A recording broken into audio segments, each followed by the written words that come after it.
Hello, my friends. Happy Sunday and welcome to another video. So today I am going to show you not only the cheapest way to mix up acrylic paints for acrylic pouring, but I'm also going to attempt to do something new. Now, I did a video a while back, not too far back, a couple weeks back, and in that video I had dry brushed or blended a background, let it dry just with acrylic paint. Then I came back in with some American Floetrol and used that for a flood coat so that when I did my Dutch pour on top of it and it dried, you would be able to see the pretty background that I had created, which, by the way, I'm going to be showing you a couple of really cool videos next week that are going to involve that and some different products that you're not going to want to miss. So make sure you're subscribed. Anyway, so I did that video. Now I want to try to do something like that, but a different way. So what I'm going to be doing today is I'm going to be trying to create a blended background, but with my fluid paint. And then I'm going to come in and do a blowout along the edges of this canvas, and I'm going for a painting that has no cells whatsoever in it. So when you mix up your paints, you have to remember that certain products will promote cells. So for me, because I do not want any cells in this, I want to stay away from mainly Floetrol. That's the number one thing that causes them. And any kind of pouring mediums can also promote them too. But Floetrol is, in my opinion, one of the best cell creators out there, besides silicone, obviously. But because I don't want cells in this painting, I have to mix my paints a certain way. So, and by the way, this is not the palette I'm using today at all. We are going monochromatic, black, white, tiny, tiny bit of silver. So the best recipe out there for no cells, in my opinion, would be a good old glue and water recipe. And by the way, this would be probably the cheapest way to go about acrylic pouring. And if you want to have cells, then just use some silicone and brush off, or wash off, I should say, the silicone after it dries, and it will be fine. I do have a video on that. I will try to remember to link it in the description of this video. So glue and water, very simple. I'm going to show you how to mix this up. And by the way, when acrylic pouring started to take off in the art world, this is what everybody used.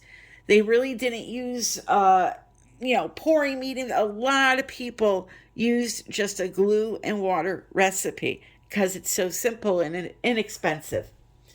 For paints today, although I'm just using black and white, like I said, I'm going to be using the Pebeo brand, and I wanted to talk about this brand really quick with you because not a lot of people know that you can buy this right here in the United States, even though it's a Canadian brand.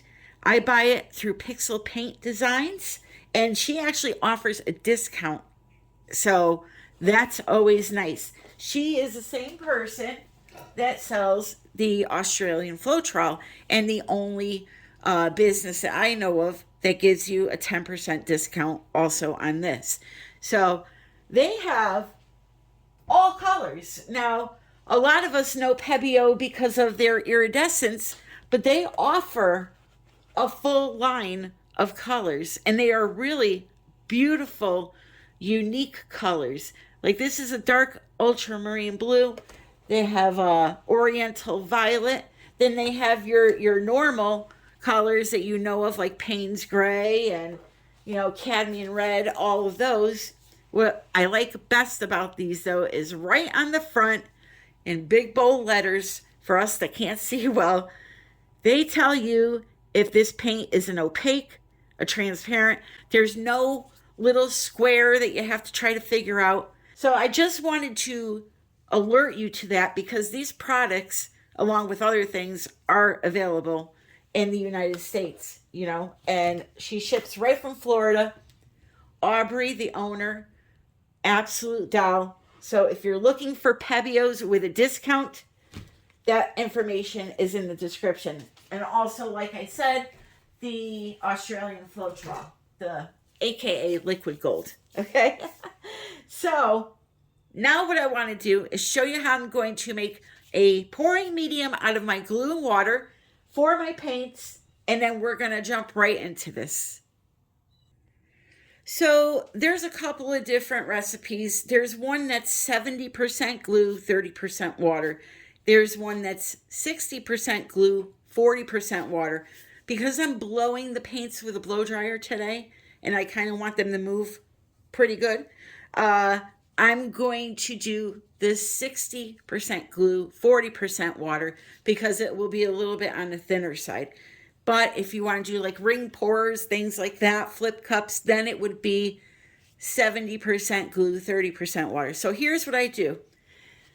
Any container that you're using would equal 100%, right? If it's full to the top. So what I do is to make my life much easier, of course you could do a measuring cup or whatever, I will fill this up approximately 60% of the way, which is just a little bit over half. It doesn't need to be exact. Then I will come in and add in a little bit of water at a time and mix it until it's almost up to the top, okay? I'm not going to dump all of that water in at once. I'm just going to take my time and easily work it into, or slowly work it into the glue.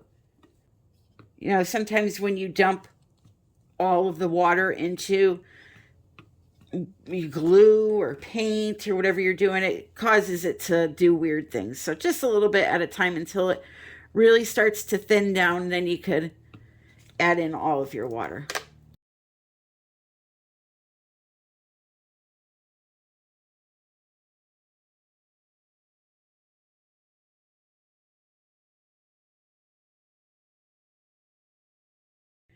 So I always mention approximate with these measurements because this right here is perfect. This is the consistency now of Floetrol, American Floetrol.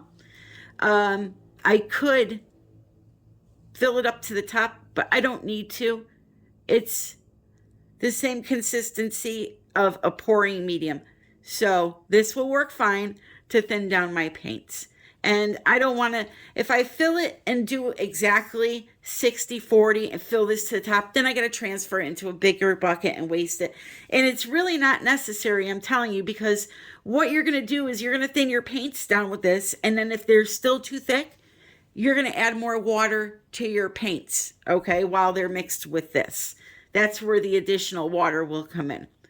So this is good to go. And again, if you want to make it in bulk, you can do what I just did with this half pint, maybe. I'm not sure. This is a quart, I know. You can do a quart size and save it for future paintings or whatever you want, okay? So that's the pouring medium. That's it. We just made our own pouring medium with the glue and water. And now I'm going to show you how I do the paints. So into the cup, you want to add enough paint so that it will color the pouring medium that you're adding into it. So I need to make a cup of white. If I were to just add that much in there, that would not be enough to color this whole cup. So I always use the rule of whatever I'm mixing in, whether it be this or this, I fill the cup up 25% of the way about with paint, okay? Just so I know there's enough pigment in there to color my medium. Now, what I want to do, and this is the Pebeo White, I want to add in slowly some of my homemade pouring medium.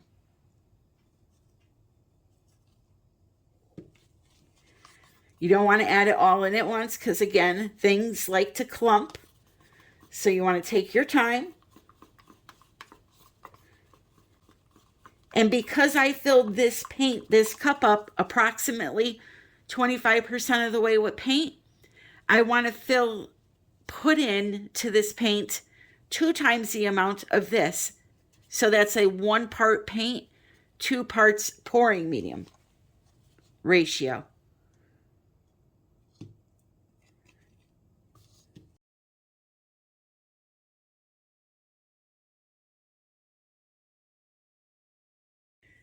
So now that I did that, I put approximately double the amount of that into my paint. I have 2 things I could do. I can continue to try to thin it with this mixture to get it to where I need it, which is, this would be okay for a flip cup, but for blowing paint, we need it a little bit thinner. So I could use that, which technically is more money because you're using the glue that you bought, right? Or I can thin it the rest of the way with just straight water. And that's what I'm going to do. A little at a time, because water, believe it or not, thins this stuff down very fast, and you don't want to go too thin. If you need help with consistency, I have a video and a free downloadable chart that you could print out to help you with consistencies. It shows you what the proper consistency is for each acrylic pour technique, or in general, there's 4 groups of acrylic pour techniques, in my opinion. You have the thinnest of them all, which would be something like the pearl cell technique. The second thinnest would be something like the Dutch pour or a blowout, whatever you're calling it these days. The third would be all acrylic pouring techniques such as ring pours, flip cups, dirty pours, traveling ring pours, all of those. And then the 4th category would be the bloom, which is the thickest of them all. So that video goes over all of those techniques and will teach you what the right consistency is. So if you need that, that will be in the description. All right, this is very, very close. So I'm going to add just a little tiny bit more.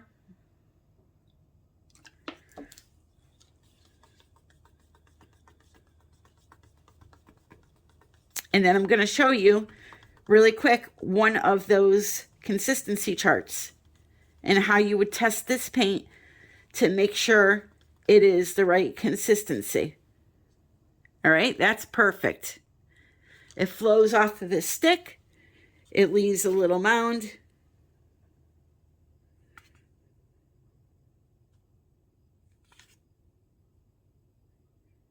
Perfect. Okay. So that's how all of my paints are going to be mixed up, which is only white, black, and silver. Let me show you that chart. Okay, so for any type of painting you're going to do that you want to blow the paint around, a good range for this paint to fall in would be anywhere between 4 and 6. 3, you can blow it, but you're going to have to put it on high. It's going to be a bit of a struggle. 7 and below is going to be just a little bit too thin. So what you want to do is you want to put a drop of paint, and you can test this with all of your colors that you're using for that pour. What I do is I just print out a bunch of these. People have asked if you can laminate it and use the same one over and over again. The plastic may affect the drippage. I don't know. You will have to experiment with that. I just, print them out and use them as I need them for teaching. So you want to fill in the dot, and you want all of your dots to be the same size, because if one is smaller or bigger, it's not going to be an accurate test, okay? So what you do is you hold up the paper, you count to 5, and you hope that that paint drips down into the section where it's supposed to be. 1, 2, 3, 4, 5. Okay? So we're right at 4. That's going to be a perfect Dutch pour consistency right there. We could go a little bit thinner, but I'm happy with that. It will work. So that's it, my friends. I'm going to mix up my black and my silver, and then we're going to do this. So I start off just adding a puddle of white. Then I took some white and black and made it gray, and then some black added to the canvas, as you'll see here. Kind of swirled them around, and then I wanted to test a couple of items as far as getting the colors to blend together. So I used a paintbrush, I used a sponge. The sponge was a huge pain in the butt because it kept wanting to suction to the canvas. And so I just kind of played around with this until I got a look that I was going for, which, by the way, I wanted to create like a tunnel look. And my idea was to have this beautiful monochromatic blowout going over the tunnel. And I have to say, I'm very, very excited with the results of this. So I'm going to let you watch this, and I'll be back in a little while.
Okay, so now that I've done my experimenting, the easiest way to do this is with your finger. The sponge kept wanting to suction to the canvas, okay? The paintbrush, unless you have a spinner, is very hard to get that circular motion going. So the finger is, in my opinion, the easiest way. And I like that. So now let's do our fancy blowout on top of this. It's going to come like this, okay? You're looking at this from the side, this painting. I'm designing it as if this is the way I'm going to look at it. So I'm going to have a little bit of color coming out of here. It's going to come up around like this and kind of come like a funnel, like a tunnel, funnel cloud, sorry, down towards this center here, okay? And how I'm going to do that is I'm going to put down some black first, then some of that silver, then some of the white. Did you notice I'm still getting these cells? And well, not cells, it's more lacing. That's because, you know, if you want to get scientific and learn about densities and how, you know, white works and black works, that's why I'm still getting this little bit of lacing, but it's very minimal. At one time I did that sponge. Was it the sponge? Or no, it was the paintbrush. I got this beautiful area of cells and lacing. I'm like, you gotta be kidding me. I wasn't even trying for that. Now that I'm not trying for it, here they come. But isn't that the way, right? But yeah, so it's very minimal. What I'm going to do now, I'm hoping that it's not going to take over with the cells, but you never know with this stuff. So let's get set up. If you've ever seen that movie Frankenweenie, it's a black and white, Tim Burton, I believe, made it. This is reminding me of that. All right, so the first color I'm going to put down is black. So we're going to have some paint here. I just have a feeling that this is going to sell up. So we're going to have some paint here. We're going to have it come down this way. We're going to go like this right here. Some along here. We start from here. Go down this way.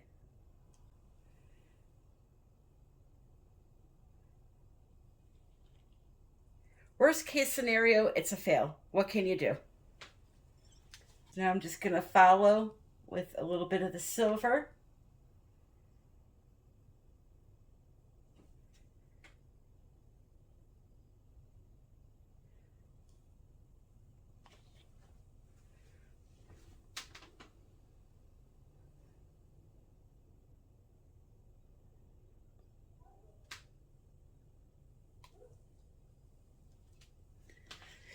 And then white. We want a lot of white.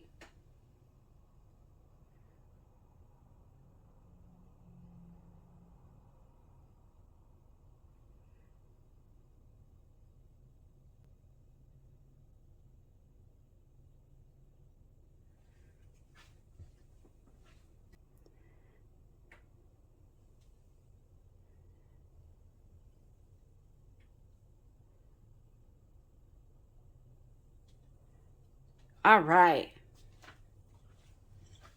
Let's pop those bubbles really quick.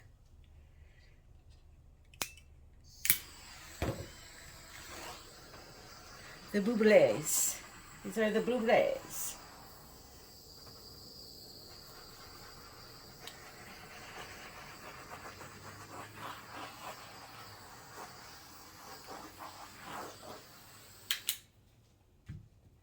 Alrighty, my friends. Showtime.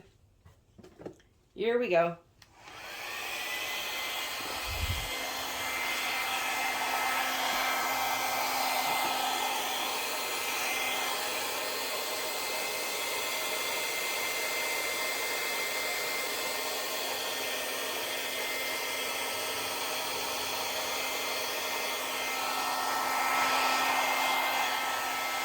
I don't want it to look like a Dutch pour, like the floral.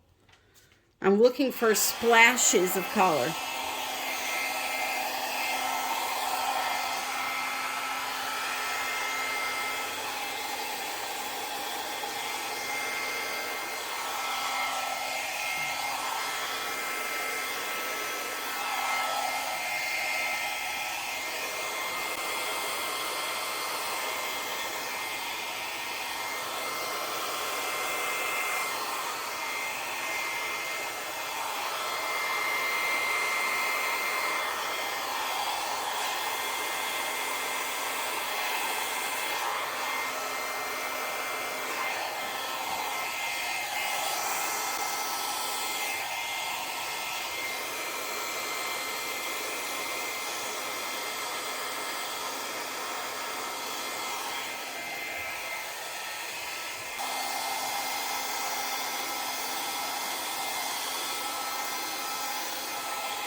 All right, to make my life easier, I'm gonna pull a little switcheroo here.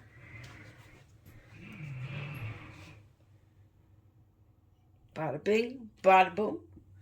All right, so this is the area we really need to be careful with, because I want that center to be seen. Wow. Wow. All right. All righty, here we go. Wish me luck.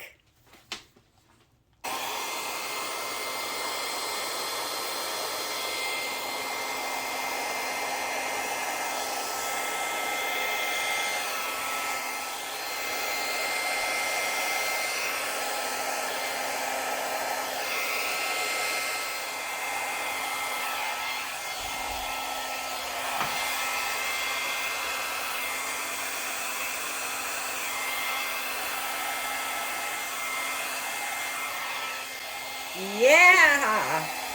That's what I wanted. Holy cow. Let me turn it around. That's what I wanted. I wanted it to look like 3D, like it was floating over that center. I'm going to play with that a little bit too. So let's do that.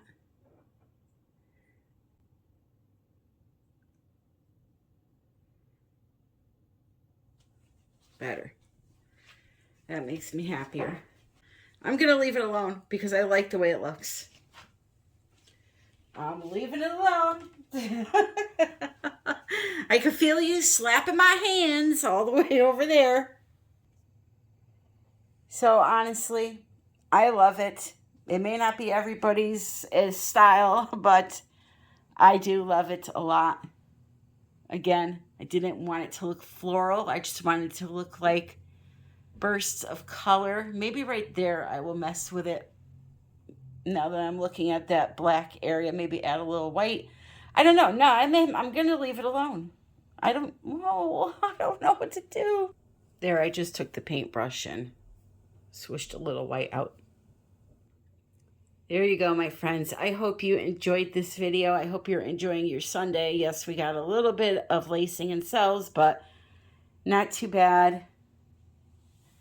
I like this a lot, and I hope you do too. Be sure to check out the description. Make sure you click the like and subscribe button for more learning tutorials, and click that notification bell so that you are notified when I release my next video. Don't forget to hit the like on the way out, and follow me on social media, Pinterest, TikTok, Facebook. We have a Facebook group, United We Pour Fluid Art Group. That is always fun to hang out in there and share your art with me and the other 25 or 26,000 members in there. Very loving group. Great place to make friends. Oh, do we have an ostrich? No, that's a stretch. It actually looks like a face, with a very long neck. So anyway, my friends, thank you for joining me. I love you all, and happy pouring.